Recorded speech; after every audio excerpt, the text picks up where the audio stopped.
Hello, good evening, and welcome to the pre-show. India takes on Netherlands at the Narendra Modi Stadium, Ahmedabad, here today. Joining me on the show, Gargi Raut from just outside the stadium. Gargi, welcome to the show. And Bharat Ramraj, our resident expert on all things cricket. Bharat, welcome to the show. All right, so India are through to the Super 8, and therefore, it's not much of a match for them. It is, in classic terms, a dead rubber. But I'm sure there are some questions to ask. Obviously, we are going to look at Abhishek Sharma and hope that he gets to a big score. Perhaps some experimentation. Will Jasprit Bumrah be rested? Those are the key questions. As far as the Netherlands goes, I think they have come off very well in this tournament. Not too many questions there, but they will be expecting to make a mark as well. First, let me go across to Gargi. Gargi, what's the atmosphere there outside the stadium? Atmosphere is incredible, Ashok, and with the amount of capacity that the Narendra Modi Stadium has, you know that fans will always show up. And even with the 1 lakh capacity, I think the game is almost sold out because of the sheer volume of people that are walking in. There's only one gate over there. We all know that huge Ahmedabad Stadium gate, and that's the only entry into the stadium, and it's completely jam packed. You have no idea how much crowd I had to fight to exit the stadium because everyone was coming in. So you can see this is the amount of crowd that is outside. And if I show you right now as well, 1 second. Here you go. Look at the amount of crowd that's still walking in. We're 1 hour away from the game, and it's a lovely atmosphere. It's it has now started to get a little not chillier, but definitely not as hot as in the afternoon. So it's pleasant weather for fans to come and watch and see the game. We were all expecting, because it is a dead rubber. It is a match that is relatively low pressure. India will not be sweating a game against Netherlands, but at the same time, we thought maybe this is not the match that will attract as much crowd. But boy, was I wrong. A lot of people have come in. The Indian team always attracts the crowd, attracts business. And this is why, BCCI is what it is because of the fans. It's all down to the fans, the success of the IPL, the success of cricket in the subcontinent as well. Even in Colombo, Ashok, we all saw it was completely jam-packed. And a majority of them were Indian fans. So this is why, BCCI, like I said, this is the power. The fans are the real, status here. Indeed, dead rubber or not, look at the sea of blue. Look at the excitement. Gargi, it's palpable. Also, before I go across to Bharat, I wanted to ask you, have you heard anything in terms of what's happening at the pitch or in terms of team composition? Are you getting any information that you can share with us now?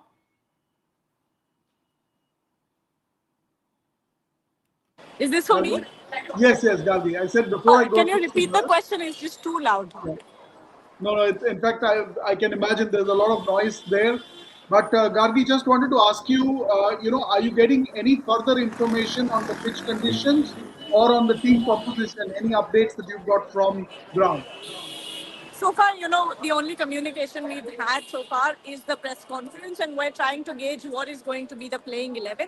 From the conversations that I've had so far, the consensus is the most likely experiment or change rather in the playing 11 will be Jasprit Bumrah being rested. Now, it may or may not happen because Jasprit Bumrah may just want to go out there and get some game time and get some rhythm under his belt and assess the surface ahead of a very important game against South Africa that is coming up at the same venue. The final is at the same venue, so I don't think, while I think that, it is a good time for the Indian team or the Indian management to give Jasprit Bumrah that rest. At the same time, I think the players will want to go out there and understand the conditions and understand how the surface is behaving. Because if you really look at all the games that have happened so far, in India in the T20 World Cup. Yes, Colombo, that nature is completely different. It's a completely different condition. But even in India, the tracks that we thought are batters' paradise tracks were actually very well balanced, and the preparation of the pitch has been one of the center of conversations here. And now I think this it will be similar for this stadium as well. And I think the players will want to go out there and get an idea of how the pitches are performing. But most likely, most likely change should be Jasprit Bumrah being rested. Not should be, but could be. All right. So, Bharat, we've been talking about Jasprit Bumrah perhaps getting a rest and maybe a couple of the other options being looked at. What is your take? What do you think would be the experiments that India would like to try, or do you think they will maintain the same playing 11? Yeah, there is one school of thought that would always tell that it's better not to change, chop and change, because you want to maintain the momentum. But we're playing against Netherlands, and India would genuinely believe that obviously they can win this game even if they don't pick their main players. So, considering that, I think Arshdeep Singh can come into the equation. Fine left armer in his own right, and in conditions like in Ahmedabad, I don't think you need an extra spinner out there because generally what happens in Ahmedabad is tends to get better for batting as the match progresses. I even once asked my uncle, who has coached Ranji Trophy teams somewhere in western part of India, and he also said the same that soil is such that places like Ahmedabad that it tends to become better for batting as the match progresses. So spinners may not get much out of that surface. So you would maybe want Arshdeep Singh to come in, maybe in place of Bumrah, maybe in a place of and the spinner. That is for the Indian think tank to decide, and maybe they can give Washington Sundar a game to see how it goes. Very much a defensive spinner, and this is modern times where in T20 cricket you are thinking more and more about defensive bowling, especially when the wicket turns out to be flat. You would want your economy rates to be good, and something that Washington Sundar can do because he can go round the wicket to right-handers, just tuck them up for room, and that is something that Roston Chase did very well against those England hitters. He went round the wicket and just didn't give them any room to smash it around and bowled really well. That is something that I think Washington Sundar can do. So he can get a game as well. So I think considering the conditions, they will definitely go with the extra simmer because I don't think you need so many spinners in conditions like in Ahmedabad because definitely you expect the batting to become easier as the match progresses. Also, a lot of fans are asking questions, about Abhishek Sharma and batting coach Sitanshu Kotak also spoke about the fact that broadly speaking that they do not want to take any guesses on this. But what is your take, Bharat, on Abhishek Sharma?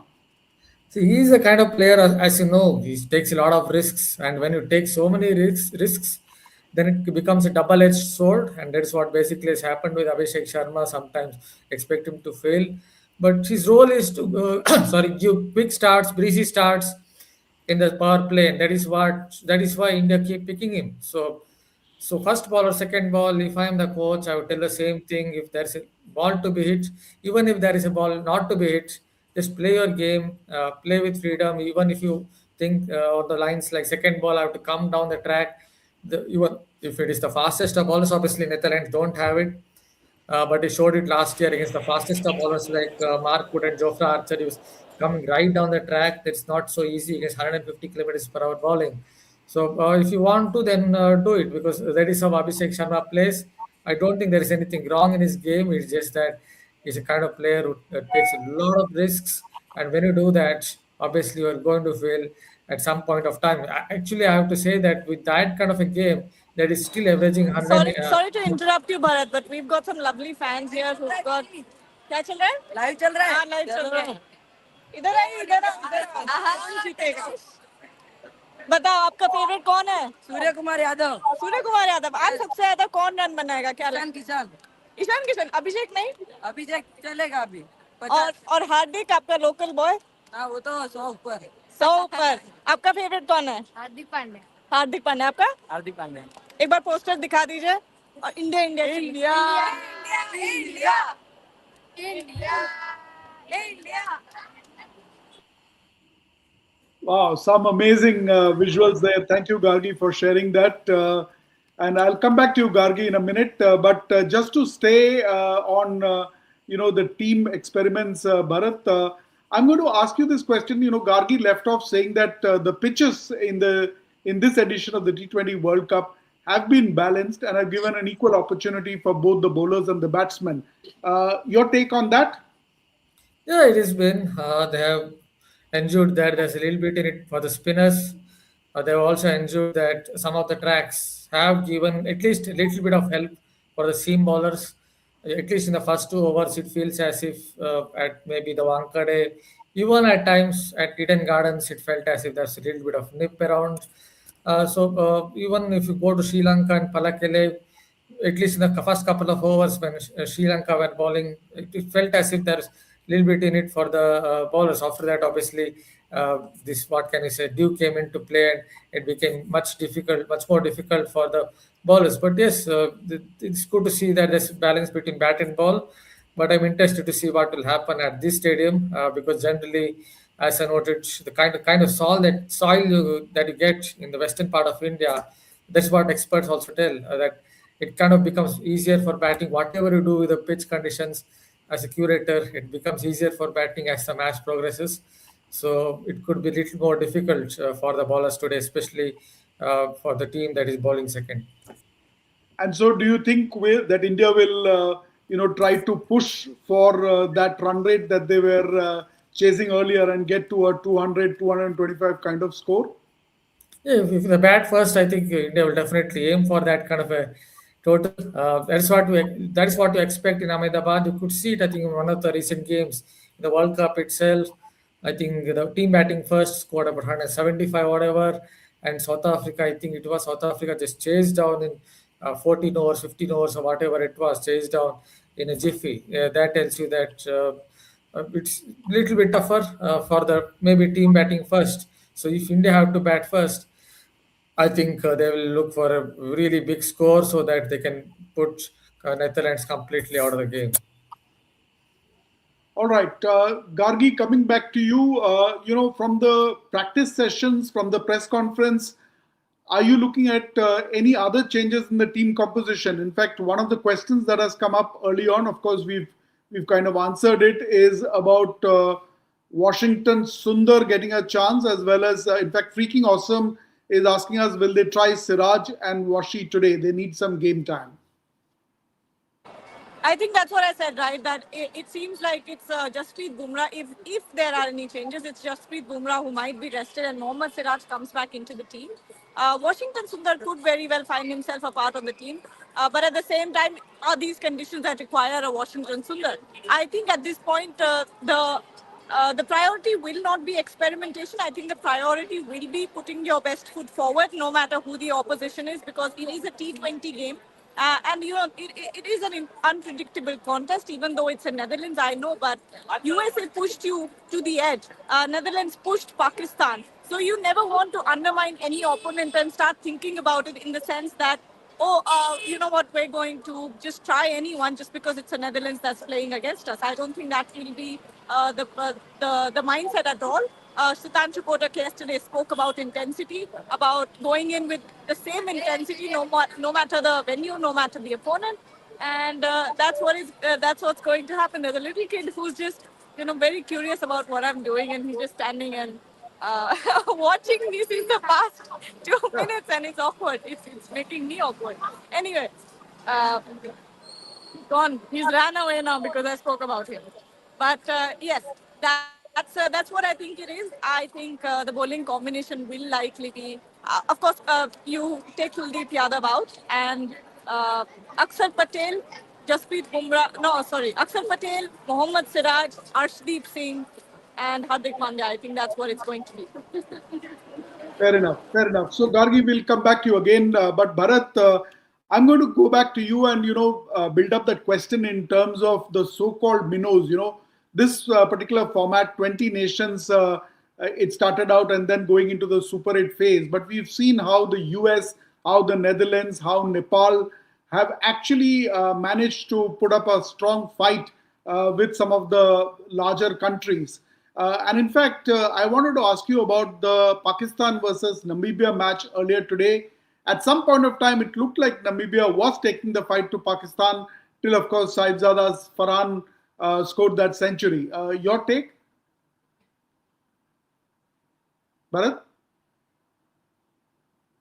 I guess there's some internet issues, perhaps not able to get through to Bharat. So, Gargi, I'm going to come back to you. Are you there? I was asking, did you I'm manage there. to, yeah, did you manage to catch a little bit of the Pakistan versus Namibia match? I'm still building on the point you talked about the associate nations. So, I actually Namibia did. did take the prize. I actually ended up. I was watching because I got here around 3:34 p.m. and I was watching in the. I was sitting in the press box and watching the game. And at that point, the Pakistani batters were, hammering Namibia at that moment, and it's going to be difficult for Namibia to win this one. Obviously, with that many amount that score on the that total on the scoreboard, it's going to be very difficult for Namibia to chase it down. We all kind of wished for a good contest. We wished that Namibia would push Pakistan at the limit, but that's not doesn't seem like that's going to happen. But what it is doing is it's opening up a possibility for maybe an India versus Pakistan semi-final, which will be very interesting in this T20 World Cup because it will be the fifth time India and Pakistan meet in, in less than 6 months.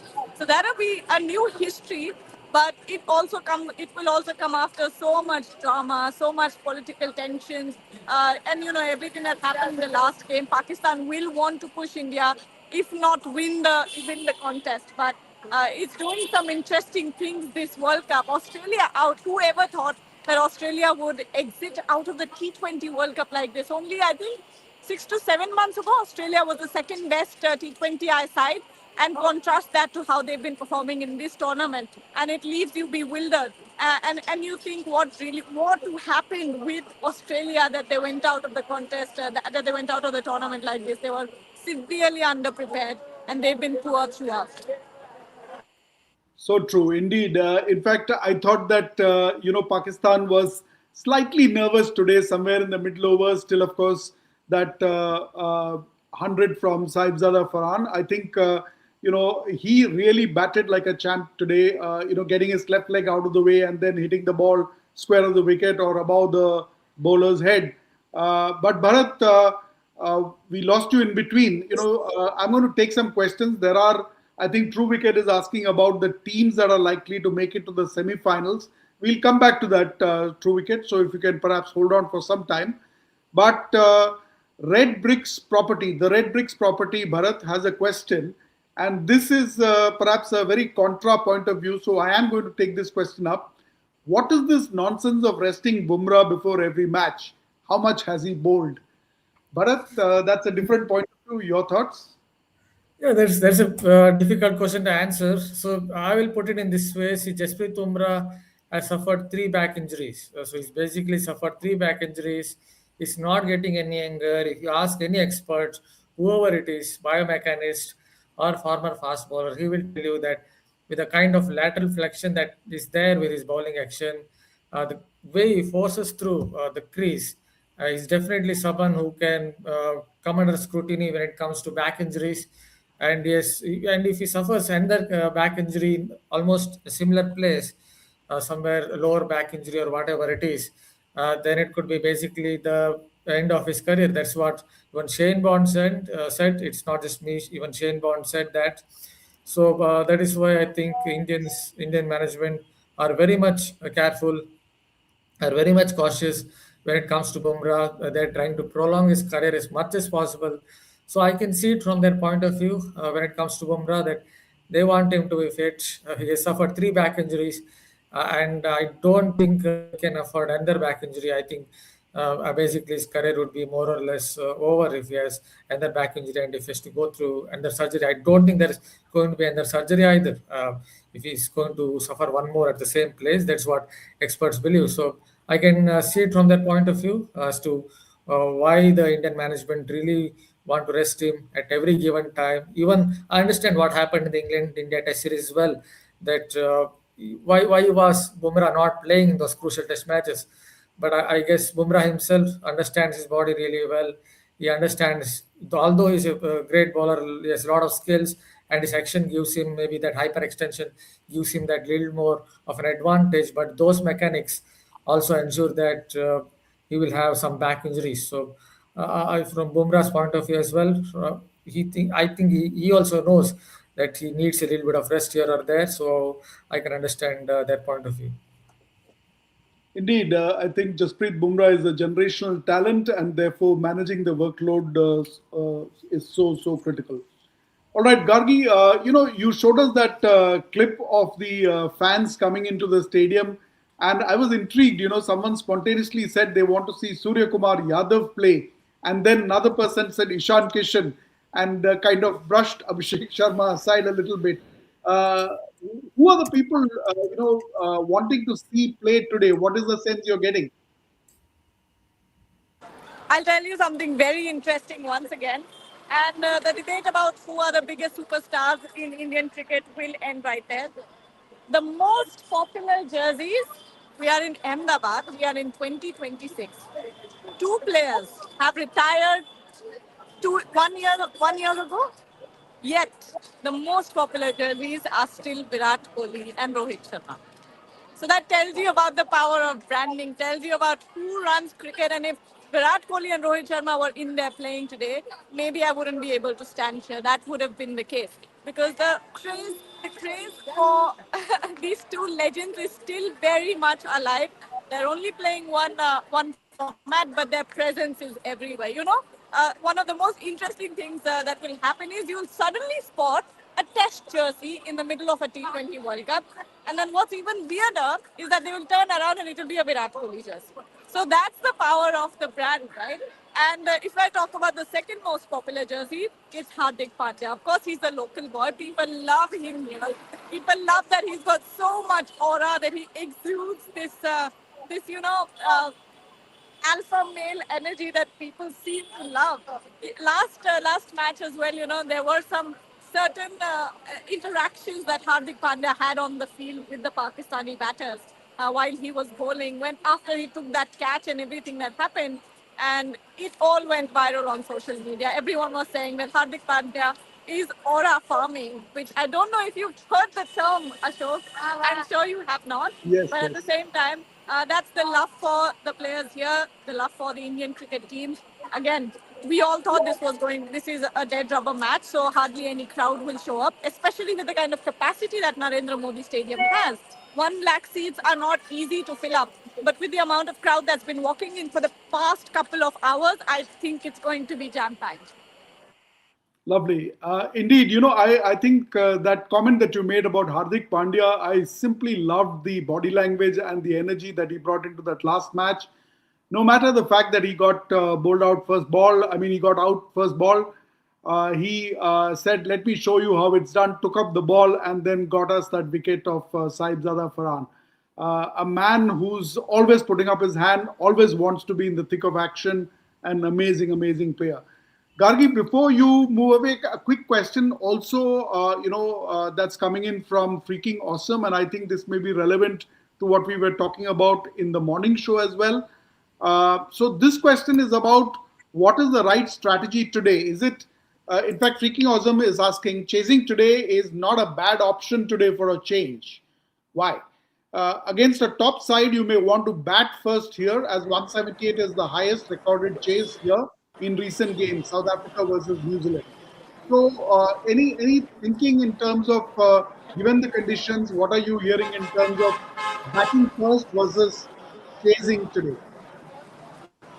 Ashok, I do believe that even if India win the toss today, I think they will want to bat first.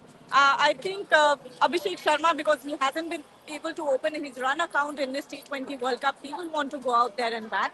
And India have been the strongest side when it comes to batting first. So I don't see a reason why they will just change their strategy just to try something. I don't think that is going to happen. I think they'll stick to their process. I think it's also a great time for the Indian batters to go out there and gauge what the surface is doing, because you've also got an important match against South Africa coming up on this very surface. You've got the final coming up that will, you will probably see India going by the way that they've been playing so far.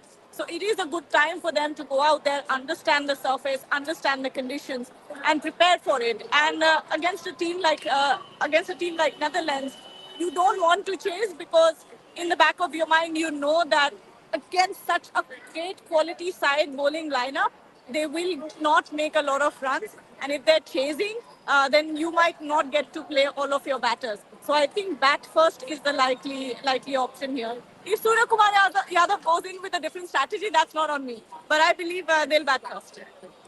Yep, bat first is a likely strategy. Bharat, talking about bowling, what's your take on Kuldeep? In the match against Pakistan, all of us did a lot of analysis, and finally, Kuldeep got to play there. What's your take in terms of, do you think that he's going to make it to the playing 11 today, or do you think that they will look at Arshdeep Singh today, or perhaps a Siraj in place of Bumrah?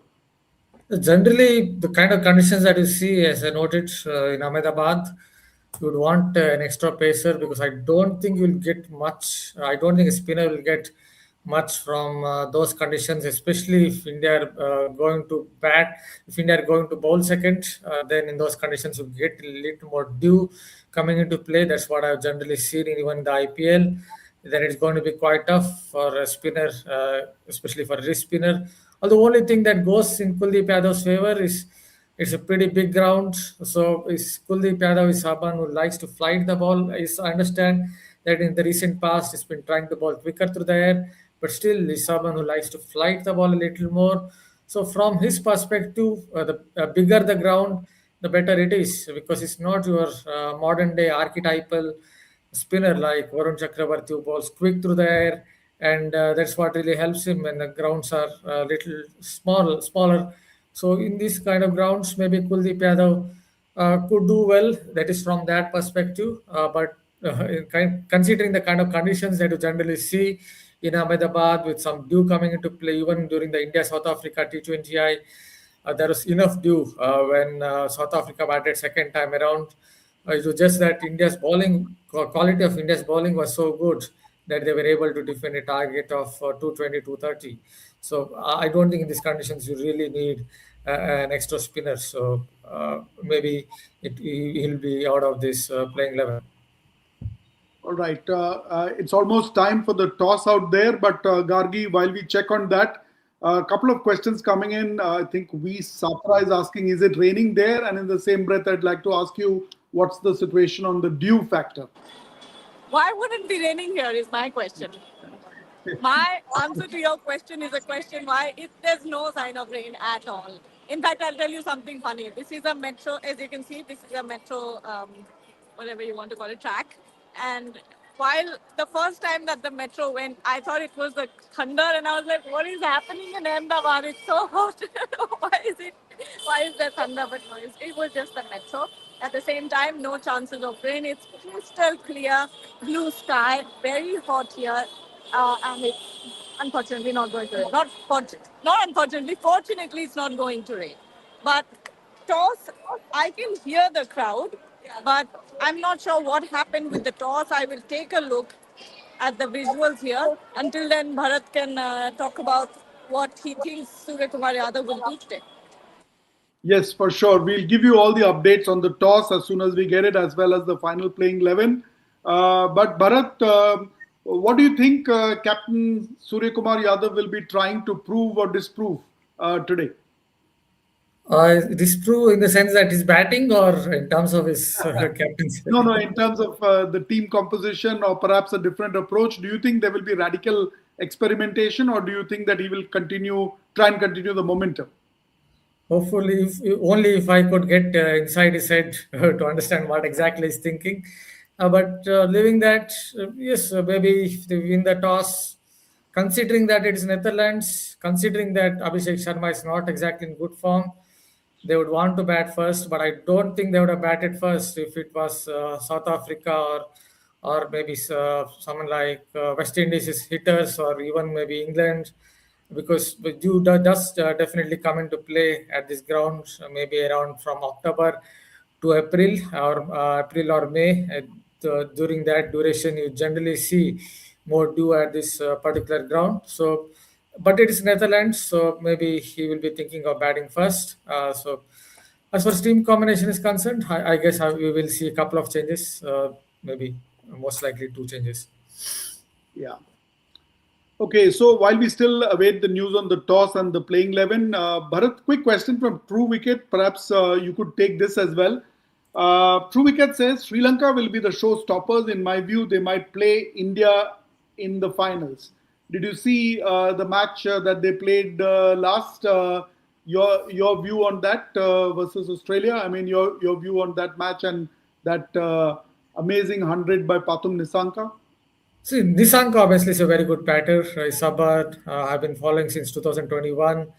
When he played Test cricket in 2021, it seemed as if he was very much a natural Test cricketer. But somewhere I have to give it to him for branching out his game. Maybe the toss has happened. Looking at your expression. And Okay, we anyway, have the toss Yes, update. we Sorry to have the interrupt update. you, Bharat, but India has won the toss and they have chosen to bat first. Did I or did I not tell you? I think it was pretty obvious that India was going to do that. But yes, continue, Bharat. Your thoughts on the toss? yes, toss, as I noted, because it's Netherlands, because it's kind of a dead rubber game, because maybe they want Abhishek Sharma to come to some kind of form, they're thinking on those lines. 99% sure they wouldn't have done it against a team like maybe South Africa or West Indian hitters or England hitters in these conditions, because I think it becomes easier to bat. So yeah, I think that's what it would be. As far as Sri Lanka is concerned, yeah, they're a good team. They played well against Australia, but you have to once realize that Dew definitely made a presence felt. Its presence felt in the second innings, and Australian team looking at their bowling attack. I think.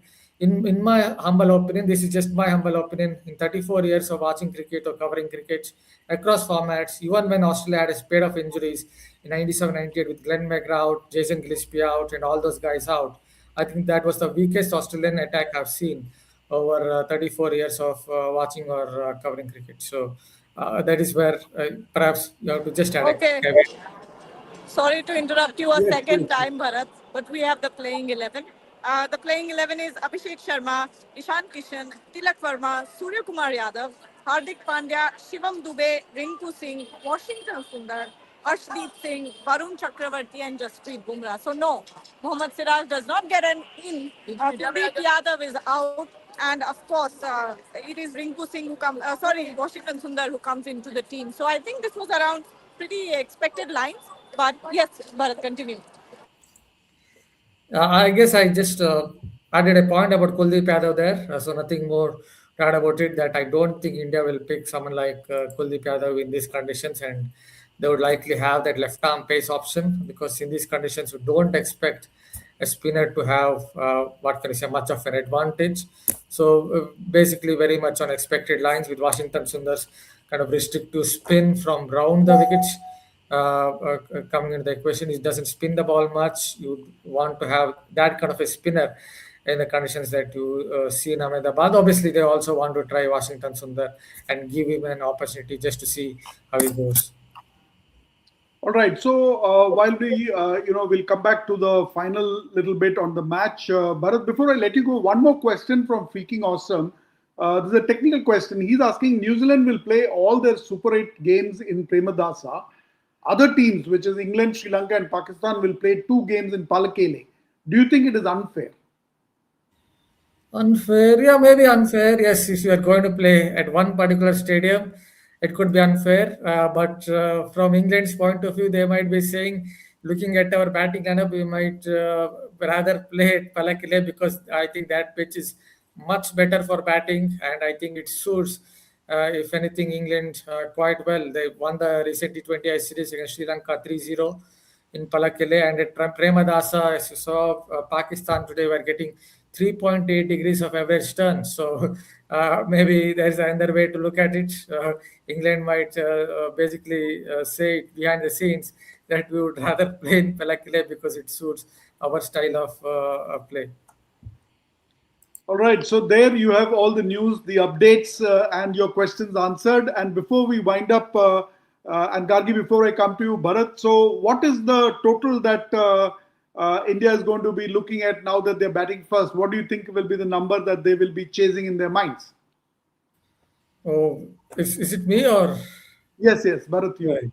Uh, Ahmedabad generally think India will get a score of over 200. I think they will break it this time around. Obviously, I'm sitting in front of you. I've not seen the pitch, but generally going by the kind of conditions that you get here at the Narendra Modi Stadium, you expect India to go 200 plus, maybe 220 or whatever it is. But that is what you generally expect at this ground. Yeah. All right. Gargi, what is your take? I'm not asking about predictions, as you can see, for a change, but what's the kind of score that India will be looking to chase? Looking to score in the first innings. Yeah, I think anything around 200 to 210 should be more than enough for India. I think that's the target. That's the total that they will target Indian batting for. So obviously, there's no need of this amount of honking, is there?